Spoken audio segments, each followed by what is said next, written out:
Hello again. This is Michael Whitaker. This is photo post number 19 of the 21 posts I'm doing on LinkedIn and sharing on Facebook. The topic of this post is anticipating spontaneity.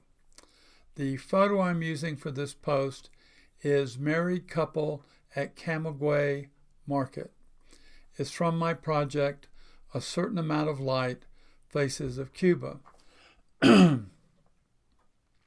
Before we discuss the photograph, I'd like to give just some brief background. By this point, everyone knows my background is in social psychology, and I'm often asked to what degree that affects or impacts my photography, and the answer all along has been a great deal. When I was in university studying psychology, I was trained to be an observer of human behavior. Specifically, I was told to imagine all of the possibilities. So we weren't just looking at individual sets of behaviors. You looked at the behaviors, or we looked at the behaviors, and then we tried to imagine all the combination, all the variabilities,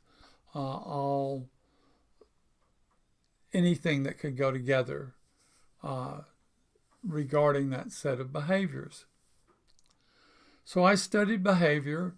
I think I mentioned earlier in one of the other posts is that one of my classes, we literally were sent out into the community and told to observe behavior and write a paper about what we were observing. I just happened to draw the Greyhound bus station in Memphis, Tennessee. I lived in Memphis at that point. So I sat in the bus station 3 different times for 2 hours each time, just watching behavior. It was a very interesting experience. I wrote down my observations. We discussed them in class. And we were provided a lot of insight from the notes and the observations from all of the students. Included in the whole range of behaviors is something called spontaneity. Spontaneity is a behavior that's based on impulse.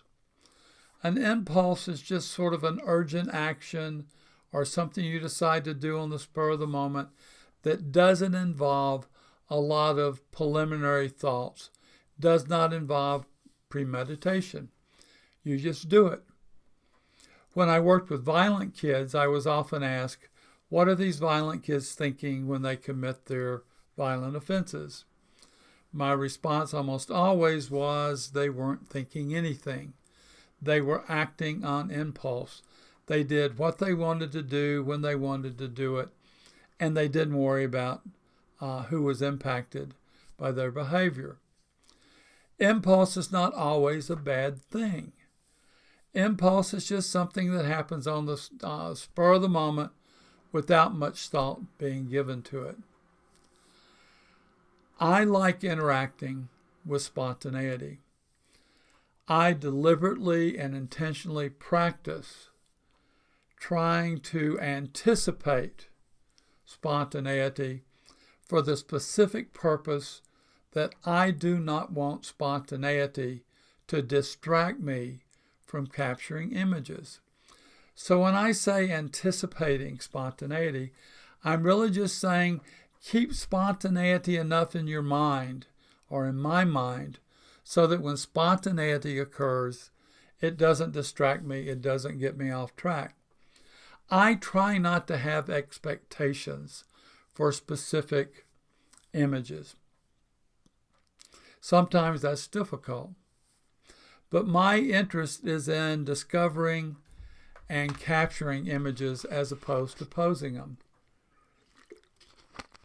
So I practice a lot trying to keep in mind that spontaneity is a good thing and it won't be permitted to distract me. The photograph that I'm using for this post, a married couple at the Camagüey Market, is one of those situations on my first project in Cuba where I didn't speak Spanish, and I would go around to people get their attention, hold up my camera, point to it, point it to them, and say, por favor, which is please in Spanish. Actually, I would ask the question, por favor, let me take your photo. And people may or may not agree, but I got more agreement than I did refusals or not getting permission to photograph. This was during my very first trip to Cuba. I had gone on this trip with a group of divers from Dive Travel magazine. I wasn't actually working on the article. I just knew people, and they knew I wanted to go to Cuba. Amos Nakum knew that I wanted to go to Cuba, so Amos invited me to go along on this project with Dive Travel magazine. We were there for 2 weeks. After about the 4th or 5th day, I got tired of diving. I had over 600 dives when I was younger. Cuba was like a lot of the Caribbean. There just weren't many fish left. Although the coral was pristine, it was absolutely beautiful. But after 4 or 5 days, I told the guys from the magazine that I wanted to venture out into Cuba and see different parts of the country, and that I would meet them back at the airport on a specific day. I was all alone. I did not have an interpreter with me. But the first few nights in Cuba, I had interacted with a lot of just regular Cubans in Cuban neighborhoods, and I felt very comfortable that I would be safe alone by myself in Cuba. So I rented a car in Havana, and I struck out through the central part of Cuba. And in this picture, I'm in Camagüey, which is in central Cuba. I always like to go to markets. There was a really nice big market here in Camagüey, and I went to the market. I'm feeling a little uncomfortable because I'd never been off by myself in Cuba before, asking people to let me capture their images. So I'm a little more observational this time than I usually am. The couple in this photograph came to my attention as they were walking around. He has some sort of big bean in his hand, and I had watched him purchase that bean from the farmer who was selling them, and I just liked the way they looked when they interact. They were very casual, very interactive with one another, and I thought, I bet this couple will agree if I asked to capture their image. So I went over to them, held my camera up, pointed at them, pointed at the camera, pointed at them, and said, por favor.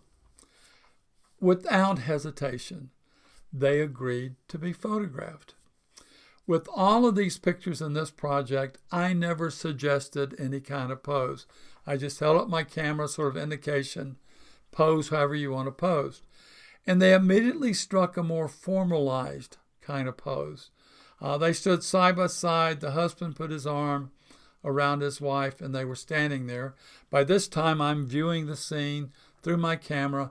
I liked what I saw, so I reached into my mind and pulled out one of the Spanish words I knew, and just as I was looking through my camera, said, bella, bella, meaning beautiful, beautiful. As I was in the process of depressing the shutter release button on my camera, the husband suddenly changed his demeanor, changed his mood, grabbed his wife, and started trying to kiss her. That's what you see in this photograph. Of course, you can see the wife's expression. She was very tickled about it. And of course, the husband was really into trying to kiss his wife. I really liked what I saw. I did not let the husband's spontaneity distract me. I was only able to capture one image. I exposed one frame of film. This is it. I was extremely lucky. It's not exactly centered. I would have liked to have had the husband's right elbow in the image, but I was so happy with what I got that I was satisfied with this image. And of course, I would not ask him to repeat the situation. Later, someone said I'd really like seeing the vegetables and spices hanging in the background. So over the years, I've come to like the the background, even though the image is not perfectly centered. After I captured the image and took my camera down, the wife came over and started saying all these Spanish words to me. Finally, I was able to explain that I don't speak Spanish. So she told me 1 minute in Spanish. And she went and found a friend who spoke English, who spoke Spanish and English. So the friend came over, and the woman explained what she was trying to tell me. What she was trying to tell me is that she was embarrassed by her husband's behavior, and she wanted to apologize. And I said, no, don't apologize. I love the image. This literally is one of my favorite images. And she said that her husband's just always doing this out in public. I think back in the 60s, they referred to that as a public display of affection. So her husband was used to public displays of affection. The wife actually likes him as she appears in this photo, but she was embarrassed that he sort of acted out in front of the camera. And I told her, no, don't be embarrassed. I love the image. I hadn't seen it at that point because it's film, but when I got back to the U.S. and saw the image, I was very pleased with it. So my ability not to be distracted by the spontaneity really came to my advantage at this point. If they had have just stood there in sort of a formalized pose, it was highly possible this would have been a very mundane image. But as it turns out, the husband showed his real individuality. This is something he does all the time. In this image, I felt like I captured the individuality of this couple, so I was very happy with that. In Cuba, I didn't pose anybody during this project, but I also didn't have anyone else act in a spontaneous manner. So I was very happy with this image. So spontaneity is a good thing.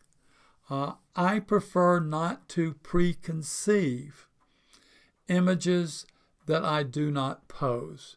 Now, last time I showed you an image I created as a visual metaphor, and that's fine, but I don't do that with this type of image. My preference is not to think about it ahead of time. I want to discover and capture the image.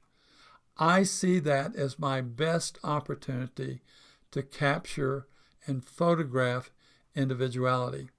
Again, my goal is not to photograph people. My goal is to photograph individuality. I was very pleased that I handled the spontaneity of this image well. I was very lucky that I captured this one image. It's not always so lucky. So that's all I'm going to say about this image. I encourage people to become observers of human behavior. I encourage them to try to keep spontaneity in their mind so that it doesn't distract them. I encourage people not to have expectations for individual images. I think it's much more productive to discover the image as it occurs and capture it. So that's all for this session. The next post, post number 20, will be about a very simple process for, I can't think of a better word other than formalizing. For formalizing your projects. I'll show you a journal that I keep and have a list of my projects. I have the criteria for each of the projects that I'm searching for when I'm photographing. And I'll show you next time how there is an advantage to thinking about your projects in advance, knowing specifically for what you're looking, and that it's easier to recognize images when they present themselves. So that'll be next time, and I'll use a photograph from London for that image. As always, I appreciate your attention. I appreciate your interest in what's going on in my head when I'm capturing images. I'll do the next post in a couple of days, and I'll see you then. Thank you.